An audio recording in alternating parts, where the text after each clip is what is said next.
Le président élu du Mexique, Andrés Manuel López Obrador, va recevoir le 13 juillet à Mexico le secrétaire d'État américain Mike Pompeo, a annoncé ce mardi le ministère mexicain des Affaires étrangères. Il souhaite aussi inviter le pape François. Le président élu du Mexique, Andrés Manuel López Obrador, a annoncé ce mardi qu'il recevrait le 13 juillet le secrétaire d'État américain Mike Pompeo et qu'il inviterait le pape François pour parvenir à la paix dans ce pays miné par la violence. La réunion avec le chef de la diplomatie des États-Unis, qui aura lieu à Mexico, est annoncée 2 jours après l'élection, qui a amené la gauche au pouvoir pour la première fois dans l'histoire moderne du pays, et au lendemain d'une conversation téléphonique entre López Obrador et Donald Trump, qualifiée de bonne par ce dernier. Question migratoire. Les deux pays voisins ont eu des relations tendues ces derniers mois alors que le président américain a plusieurs fois accusé le Mexique de ne rien faire pour empêcher les migrants d'Amérique centrale d'atteindre la frontière avec les États-Unis, et promis de faire construire un mur pour stopper l'immigration clandestine provenant du Sud.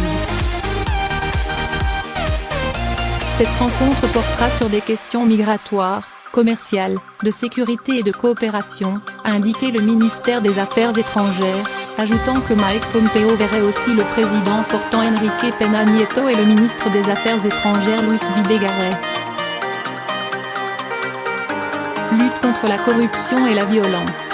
AMLO, comme est surnommé le président élu en raison de ses initiales, a fait campagne sur la lutte contre la corruption et la violence, les deux principaux fléaux du Mexique.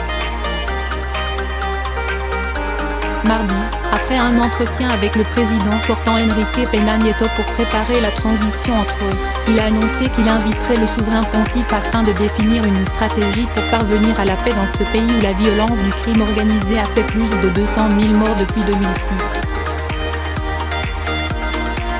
Nous allons inviter le pape François ainsi que des dirigeants religieux, des responsables d'organisations de défense des droits de l'homme et l'ONU, pour commencer cette rencontre entre tous, avec l'objectif de parvenir à la paix dans notre pays, a-t-il déclaré lors d'une conférence de presse. Les papes répondent en fait aux invitations des diocèses.